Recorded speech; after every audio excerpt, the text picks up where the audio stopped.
La réforme des retraites, c'est non. Une conclusion de la part de plusieurs enseignants grévistes. Une assemblée générale s'est tenue hier et avait pour but de signer une motion pour poursuivre le mouvement. Ces 27 enseignants du primaire et secondaire ont également évoqué une mobilisation plus locale. Une nouvelle journée de grève est prévue aujourd'hui. Nicole Müller-Becker officialise sa candidature pour les municipales de 2020. Conseillère régionale et adjointe sortante au maire de Sarreguemines, elle est à la tête de la liste Sarreguemines pour demain avec cœur et conviction. Avec son programme, elle souhaite apporter de la nouveauté à ceux qui auraient pu se sentir oubliés jusqu'à présent. La télémédecine pour lutter contre la désertification médicale. Ce week-end, la communauté de communes du Pays de Bitche, en partenariat avec la région Grand Est, a organisé une journée d'information sur les nouvelles technologies en matière d'e-santé. Le but, inviter les professionnels à utiliser ces outils de demain. Des boissons chaudes, des vêtements, mais aussi de petits cadeaux. L'équipe mobile de l'UDAF vous propose de composer des colis avec des denrées non périssables et des cadeaux utiles qui seront offerts aux personnes dans le besoin.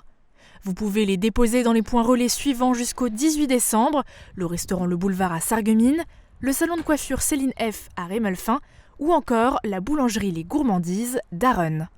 Des travaux de rénovation sur 2 bâtiments du quartier Bastille à Sarreguemines. Nouvelle toiture, nouvelles fenêtres et ravalement de façade étaient au programme. Il s'agit de la première tranche du chantier qui doit se dérouler sur 3 ans. Sarreguemines Confluence Habitat a investi 500 000 € pour 16 logements. Pour 2020 et 2021, 48 autres logements seront rénovés à hauteur de 3 millions d'euros. Noël à la citadelle de Bitche, plus de 1730 entrées comptabilisées samedi. Pour les organisateurs, c'est un très bon démarrage après une pause d'1 année. Le parcours a été modifié, visite des souterrains, dégustation de saveurs d'antan, présence du Père Noël en personne. Les festivités continuent le week-end prochain, mais attention, très peu de places disponibles. C'est Noël à Rohrbach, surtout les jeudis. Les associations se mobilisent pour un marché de Noël convivial et caritatif avec le soutien de la municipalité. C'est une première dans la commune. La jeune chanteuse Clara de The Voice Kids a assuré l'animation de la première soirée. Rendez-vous les 12 et 19 décembre pour les prochains jeudis de Noël. Après les championnats d'Europe d'Écosse, Camille Doba participe au championnat de France à Angers. Jusqu'au 15 décembre, elle tentera de décrocher au moins un titre sur les 5 épreuves qui l'attendent. À Glasgow, elle s'est placée 6e en finale du relais 4x50 mètres 4 nages.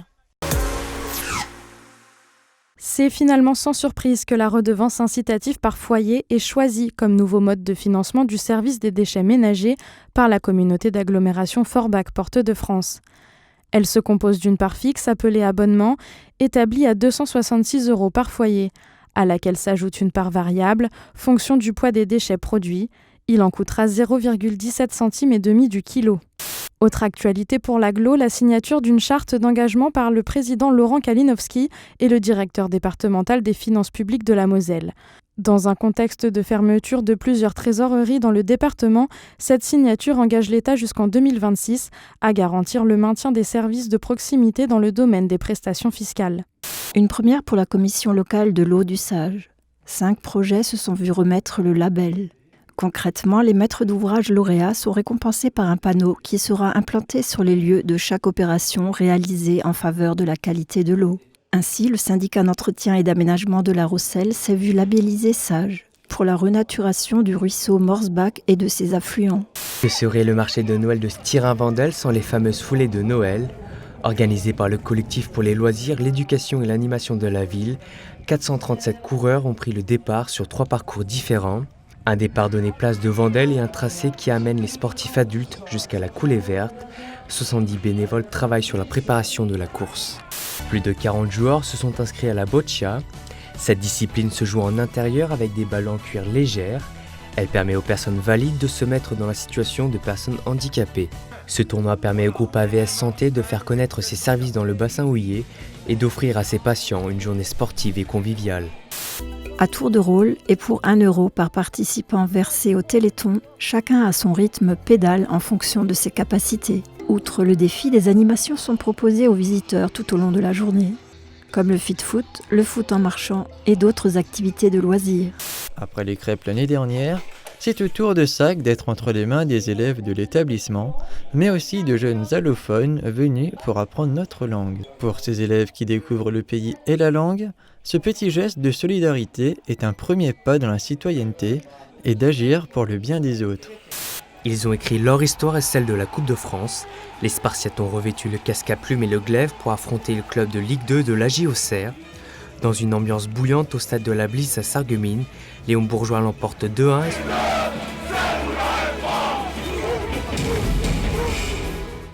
20h45, la soirée démarre. Il y a un peu de tension sur les visages jusqu'au verdict. Après avoir sorti Forbach puis Auxerre, le Petit Poucet de la compétition affrontera donc les Ardennais de Prix-les-Mézières, une équipe de National 3. Pas le tirage rêvé, mais un bon tirage pour la SSEP qui préfère voir le bon côté des choses.